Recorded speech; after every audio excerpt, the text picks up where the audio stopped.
Christine Souchon, bonjour. Vous êtes notre invitée aujourd'hui. On va parler littérature avec Les Arcs-en-Ciel de l'ombre, un roman qu'on va présenter ensemble. Je voudrais d'abord savoir si vous êtes une passionnée de littérature et si oui, quel est le genre littéraire qui vous a plu. Il y a des passionnés de Jules Verne, il y a des gens qui aiment Zola, il y a des gens qui aiment la littérature contemporaine. Dans quel genre littéraire étiez-vous plongé ou est-ce qu'au contraire la littérature c'est venu plus tardivement ? Alors, la littérature est venue plus tardivement et je suis une passionnée de thrillers, notamment Franck Tilliès, John Esbo et dernièrement Laurent Loiseau, que j'ai rencontré à Châteauroux. Donc j'aime bien les thrillers et j'aime bien aussi tout ce qui est histoire et géopolitique. Histoire Franck Ferrand par exemple. Donc c'est un mélange de tout et du coup mon livre c'est un concentré de tous ces genres-là.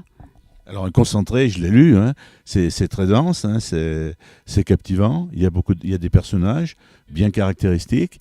Ça pourrait être angoissant parce qu'on est quand on parle de géopolitique, même si ça va mieux en Corée, il y a quand même des menaces nucléaires un petit peu partout.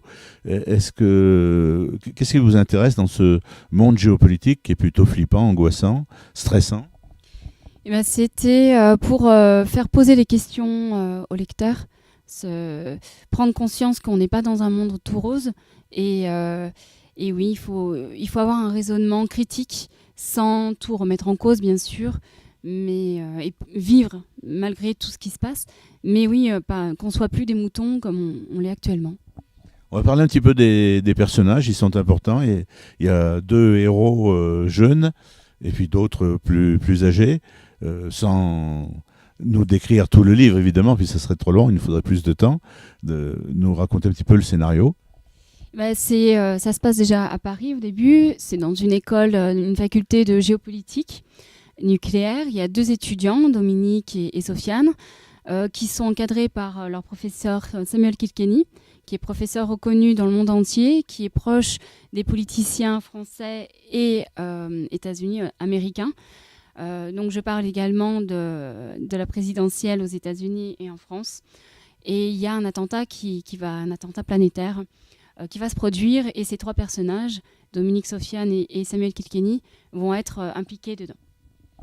Alors parlons un petit peu aussi, parce que lorsqu'on écrit, c'est pas toujours facile de trouver un éditeur. Est-ce que ça a été effectivement une marche compliquée pour vous ? C'est mon ancienne casquette, j'étais commerciale dans une autre vie, donc j'ai envoyé 80 dossiers, donc 40 papiers, donc 40 livres papier et 40 mails. Et il y a la maison Évidence, édition Évidence, en Charente, qui m'a donné ma chance pour Les Arcs-en-Ciel de l'ombre. Et il y a un droit de préférence aussi sur le deuxième tome, parce que je suis en train d'écrire le deuxième tome. Puis il est resté quelque chose de votre formation de commercial, vous êtes capable d'aller au-devant des gens. C'est bien beau d'être édité, c'est une première étape effectivement très importante à franchir. Après, il faut aussi faire de la promotion.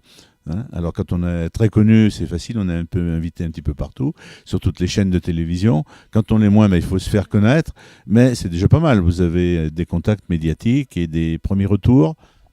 Je suis en train de tisser ma toile. Le premier livre va me servir à ça, de me tisser ma toile au niveau presse sur Saint-Étienne. Et après, le deuxième tome, j'espère un peu plus large. Mais déjà sur Saint-Étienne, oui, la presse écrite, la presse radio, la presse télé peut-être. Donc c'est important et après ça sera les critiques littéraires. Justement, hors du milieu journalistique, est-ce que vous avez eu des retours et est-ce que pour vous c'est encourageant ou au contraire c'est déroutant ? Alors j'ai eu des premiers retours, ils attendent le deuxième tome, il faudra attendre janvier l'année prochaine. Donc c'est bien, oui c'est bien. Là j'ai commencé à faire des dédicaces, j'en ai encore 8 qui vont être faits en mai, juin et septembre. Et c'est là aussi que j'ai le contact direct avec les lecteurs et je suis impatiente de les revoir samedi notamment, Leclerc Culturel Andrézieux. Oui, alors vous avez dit il y a un deuxième tome, on peut dire que c'est une saga, déjà c'est copieux, et effectivement il y a une suite. Oui, il y a une suite et il y en aura d'autres après. Alors on va donner, parce qu'il faut conclure, il y a un site internet qui, je crois que c'est celui de votre éditeur, sur lequel on peut trouver un peu plus de renseignements. Puis le mieux c'est évidemment d'acheter le livre, j'espère qu'on vous a mis l'eau à la bouche.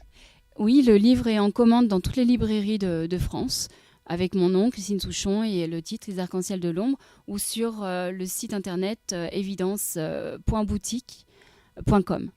Voilà, parfait, merci, et puis bonne lecture à nos téléspectateurs.